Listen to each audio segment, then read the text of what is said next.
Isso mesmo, Marcelo. O assunto agora é síndrome do impostor. Você já ouviu falar sobre isso? Aqui com a gente está a psicóloga Ariana Fidelis, que inclusive vai assistir conosco, Ariana, um vídeo, porque o repórter Lucas Xavier foi para a rua perguntar se as pessoas sabiam que era isso. O que você acha, Ariana? Com certeza, deve ter respostas de todos os jeitos, né? Com certeza. Bora, gente, vamos ver então o que deu essa pergunta nas ruas. O senhor já ouviu falar na síndrome do impostor? Vi falar, só que eu não guardei bem na cabeça não, mas aí esse aí, problema aí que você tá falando negócio aí, eu fui, toda vida eu fui curioso, né, para aprender, tocar violão, aprendi a estudar até a 5ª série. Você já ouviu falar em síndrome do impostor? Não. Não, não conheço. Você já ouviu falar em síndrome do impostor? Não, nunca ouvi falar.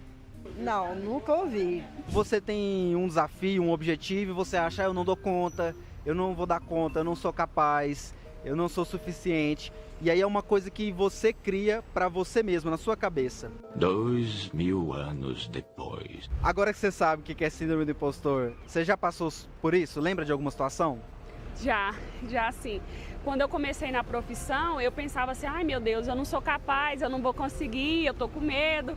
E eu criava coisas na minha cabeça que não era nada daquilo. E era algo muito mais fácil do que eu imaginava. Você lembra de alguma situação que você pensou assim, eu não vou dar conta? Já pensei, não vou dar conta de superar essa dor que está no meu coração de perder uma amizade. Mas eu botei na minha cabeça e disse, e falei para mim mesmo, eu vou dar conta de superar, porque eu tô com Cristo e Jesus. Você sabe o que é? Já pegou uma colinha ali, né? Peguei uma colinha. Eu não tenho esse impostor que ela falou ali, eu não existo. Porque quando eu tenho medo de alguma coisa, eu vou enfrentar aquilo ali. Quando eu peguei minha carteira de motorista, eu tinha medo de dirigir perto de caminhões e de ônibus. Falei, não, por quê? Se eu tenho que enfrentar isso. Por que eu vou ter medo?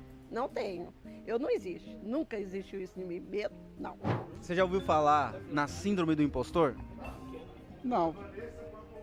Esse tempo tudo na área social de 40 anos eu nunca vi falar. A síndrome do impostor é quando você cria na sua cabeça que você não dá conta de fazer uma coisa. Então você tem um desafio que você quer conquistar, mas você mesmo, na sua cabeça, acha que você não dá conta, que você não é capaz, que você não é suficiente.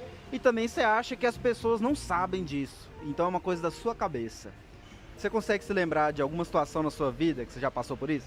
Com certeza, velho. Desde tempo de criança, eu tô com 67. Lembro de tudo que passou na minha vida quando eu era criança. Consegue dar um exemplo, um emprego, alguma coisa? Vou falar um negócio pra vocês. A nossa mente é igual um cartão de ponto. Cartão de quê? De pontos.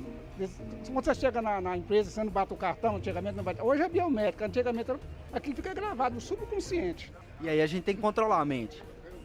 Tudo depende da mente. Tudo depende da mente. Boas respostas, né, gente? Muitas participações. Muita gente nunca tinha ouvido falar nisso, né, Ariana?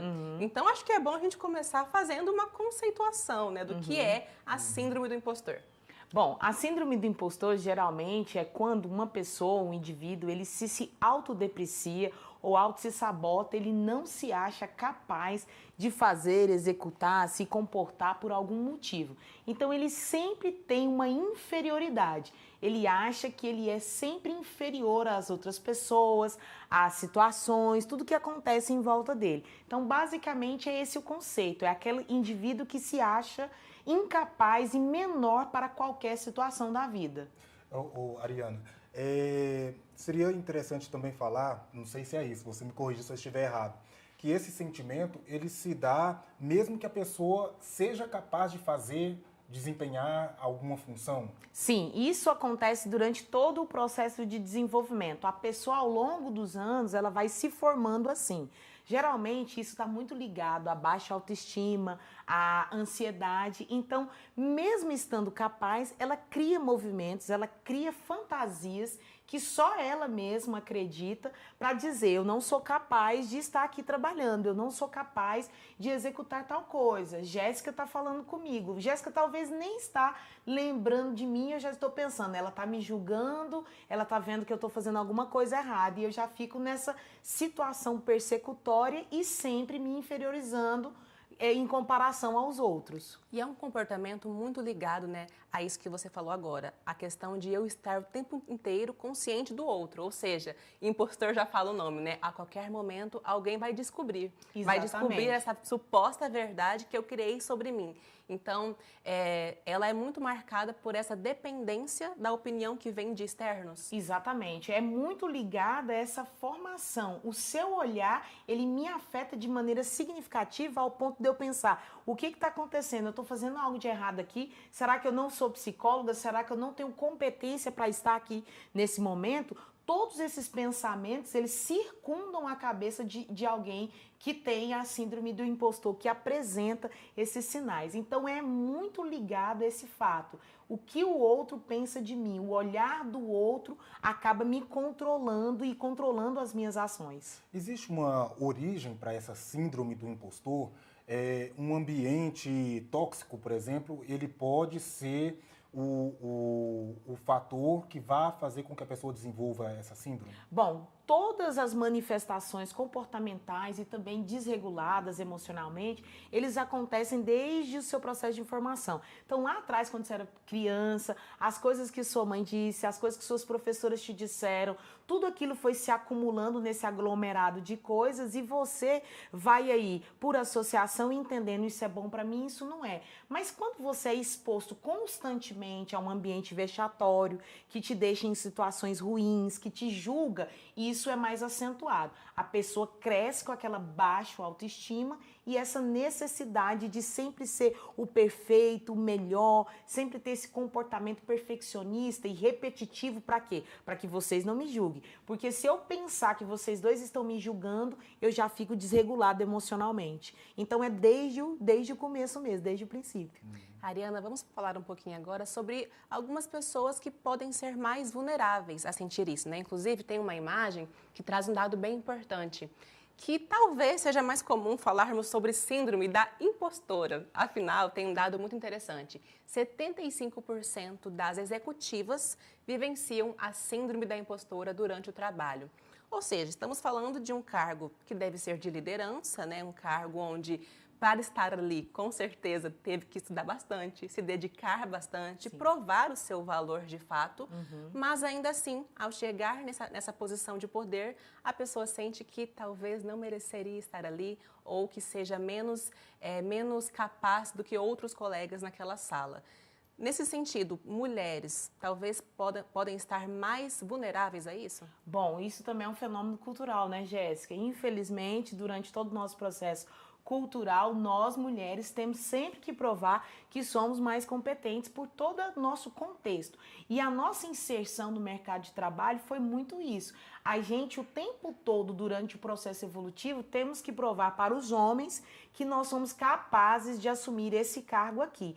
Então, é claro que esse fenômeno acompanha também fatores contextuais, não só do meu processo de formação, não somente da minha evolução, do meu desenvolvimento, mas também a influência contextual. O que o outro diz, o que a cultura diz a respeito de mim. Então, a gente sabe que para uma mulher chegar ao alto escalão, dependendo da época que a gente está falando, a gente está falando de muito esforço, de provar o tempo todo, eu sou capaz, eu sou suficiente, eu sou competente. Então, isso acaba agregando no processo de desenvolvimento dela. Então, nós, mulheres, sofremos mais, sim, a síndrome. Como que a gente pode superar ou tratar essa síndrome, né, digamos assim? Bom, sempre digo, o processo de autoconhecimento é o melhor caminho para as pessoas compreenderem o porquê estão se comportando assim. Se você pensar que há muitos anos você vem num padrão repetitivo de comportamento, você precisa compreender onde aquilo começou.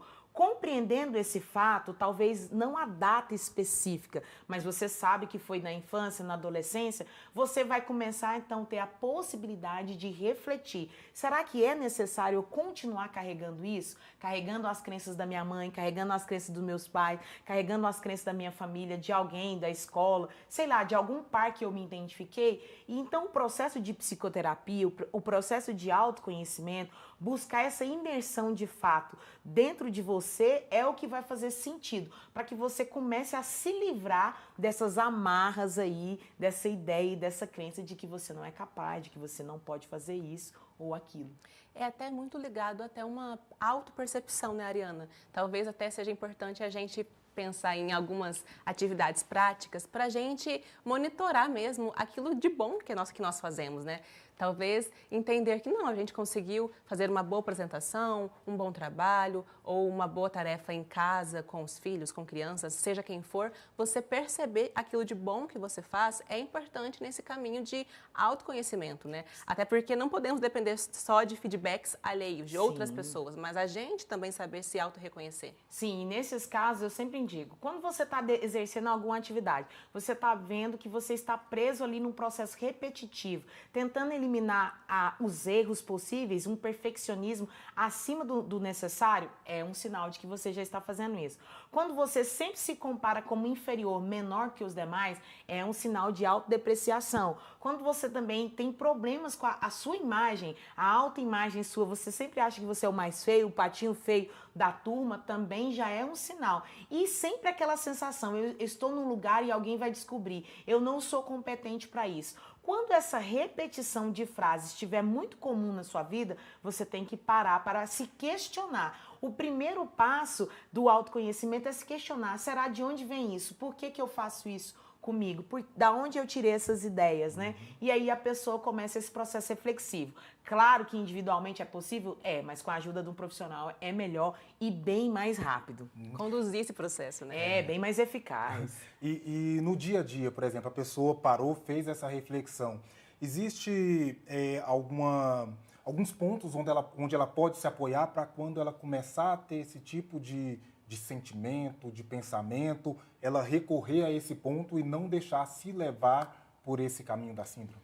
Sim, psicologicamente você tem que criar estratégias de enfrentamento a esse movimento, porque é comum a nós sempre essa questão negativa. A nossa cultura fomenta sempre a negatividade. Então eu vou olhar o seu defeito primeiro para depois eu vir te elogiar. Então nesse processo, no seu dia a dia, sempre quando vem o pensamento negativo de tipo eu não sou competente, eu tenho que logo em seguida me questionar. Por que eu estou fazendo isso? Por que a Ariana está falando isso para ela? Ariana, o que aconteceu aqui nesse ambiente que você começou a pensar que você é incapaz? Então você sempre tem que fazer esse retorno reflexivo e se questionando aquela ação, aquele ato comportamental no momento.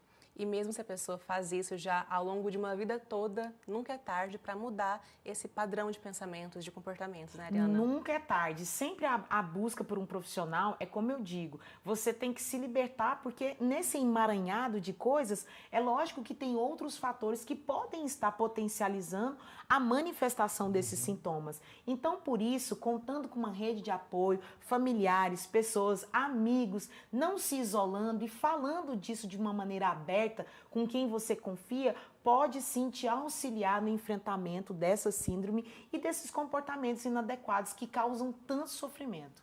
Pensar na trajetória também, por exemplo, pensando no ambiente profissional, né? Às vezes vem esse pensamento, vem esse sentimento e você fala, poxa, mas se na faculdade ou na escola eu era tão bom, tirava boas notas, por que eu não sou capaz de estar neste local? Por exemplo, pensar nessa trajetória é uma estratégia que ajuda o enfrentamento da síndrome. Com certeza, porque aí a gente vai relembrando a nossa história.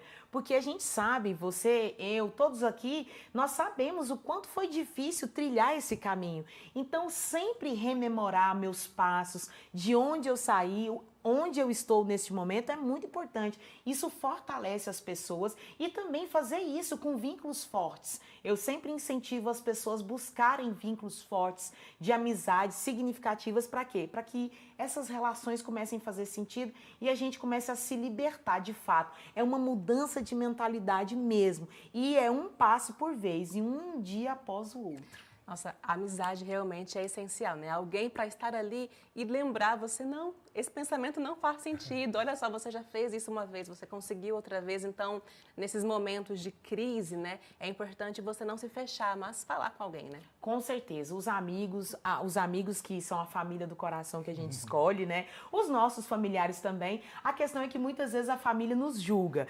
Então, eu sempre digo, os amigos são mais acolhedores, são mais fraternos, eles nos entendem de uma maneira mais significativa, mas a gente pode contar sim com os familiares, com apoio. Esse isolamento é que não faz sentido, por isso que a rede de apoio é muito importante nesses casos. Perfeito. Bacana, né? Muito bom essa conversa, essa orientação, né? É quase que uma terapia para quem está Praticamente uma terapia, né? Para quem está assistindo.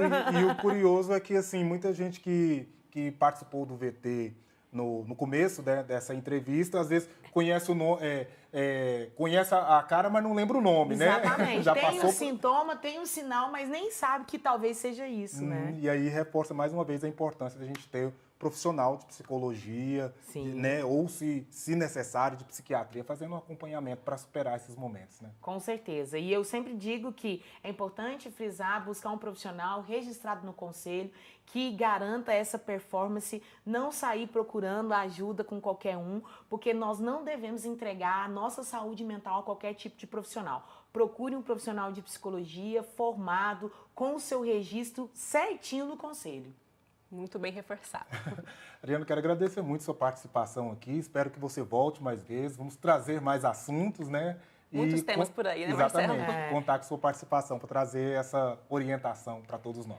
Marcelo, Jéssica, eu que agradeço mais uma vez essa participação. Para mim é sempre bom estar aqui discutindo, informando a população e conscientizando, né? Afinal de contas, a educação psicológica, essa mudança de padrão, ela faz com que a sociedade comece a repensar em algumas coisas. E saúde mental deve ser democratizada e espaços como esse nos ajudam a fazer essa democratização. Bacana. Muito obrigada. Obrigada, Ariana. Eu que agradeço. Olha só,